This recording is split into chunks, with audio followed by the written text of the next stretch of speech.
But now, with the latest on all the movement heading into the draft, joining us right now, our ESPN NBA insider, Adrian Wojnarowski. Woj, welcome back. And just in the last hour and a half, you tweeted that the Pistons have landed on Cade Cunningham for their pick, barring an unexpected trade. So this has been a little bit of a process all week. What ultimately sealed their decision?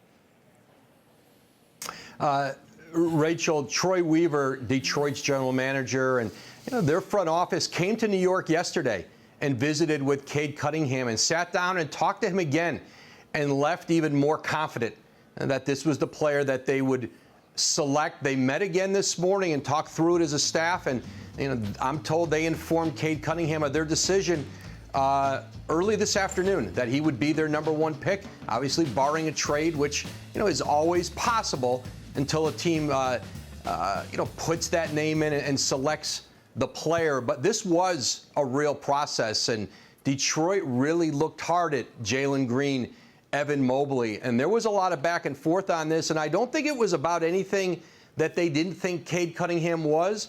It spoke to, I think, just how impressive this group is, how much potential both Mobley and Green have to be stars in this league. Well, I will tell you that on the way over here, Kendrick Perkins and I had a meeting of the Troy Weaver fan club, just how smart he is at making personnel decisions. So I know that the Pistons organization has good faith in their leader there. You mentioned also that earlier today that there was a lot of conversations about teams trying to move up, making trade offers. What is the latest intel making the rounds with the draft closing in?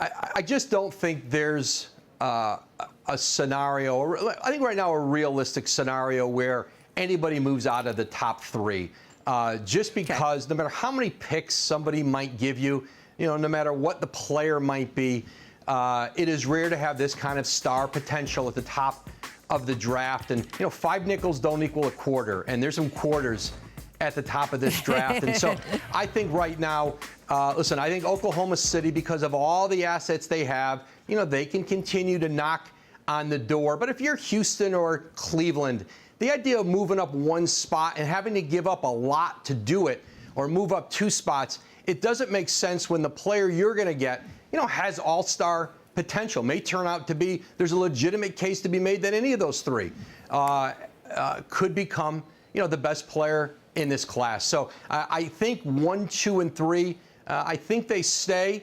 We'll see with Toronto at 4.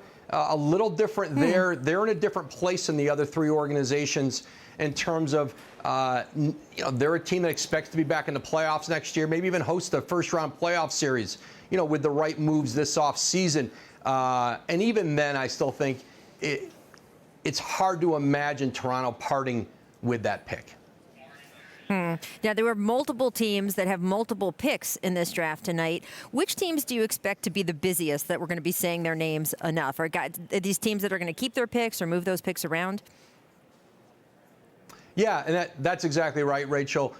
Kind of teams closer to the middle of the first round, New York, Oklahoma City, for example, who have a couple picks within the same vicinity. There's a lot of talk with both of them, moving up, moving down with one of the picks, or both, trying to package picks to move up.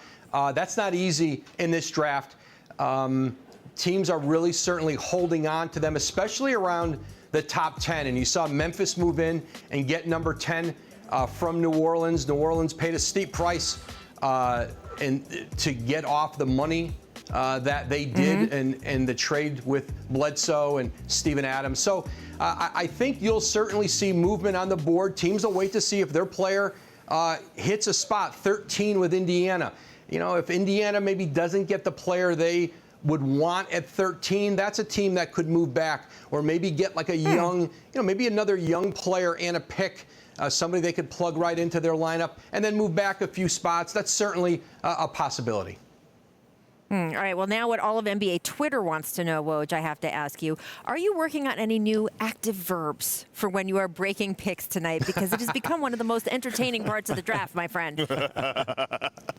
Rachel, I'm gonna try to keep it very simple. That's my entire goal for tonight. I'm gonna try to keep it as simple as I can.